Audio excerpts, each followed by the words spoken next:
Greetings, this is Ifayomi Grant, and I'm just going to take a couple of minutes to tell you about my new book, What's Love Got to Do With It? 7 Steps to Solving a Crisis in Black Male-Female Relationships.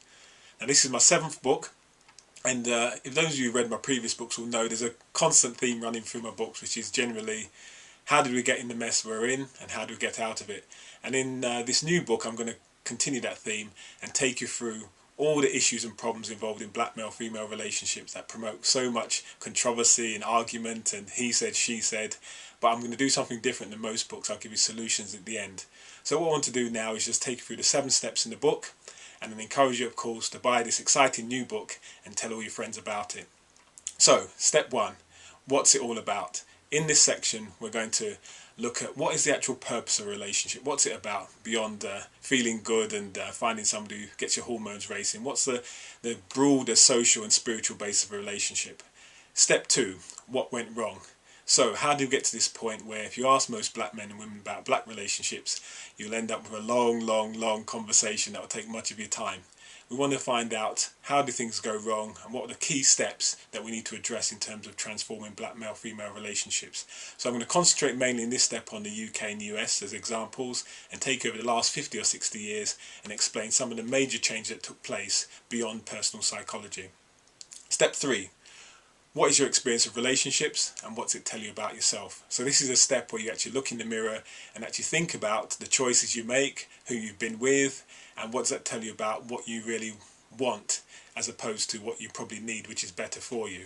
Because I really believe that before we can point the finger at anyone else, we have to look at ourselves first of all.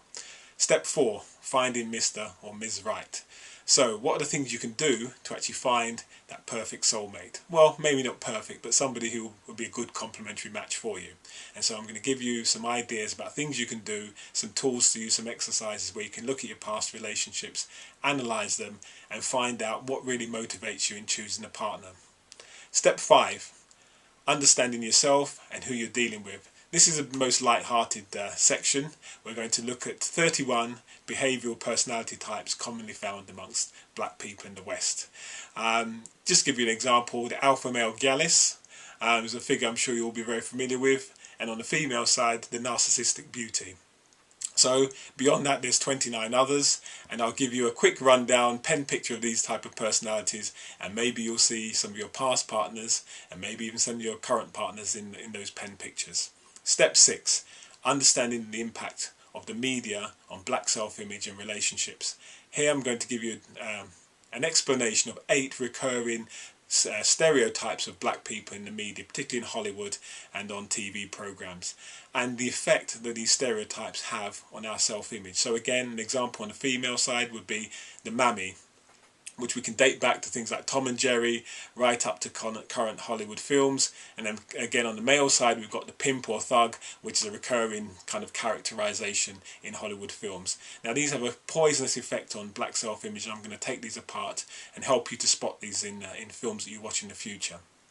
And final step, step 7, solutions. So we've got several chapters here where I'll break down what are the things you can do in terms of choosing a good partner, what are the things you can do in terms of expanding the horizons of a relationship, making it work, maintaining a relationship.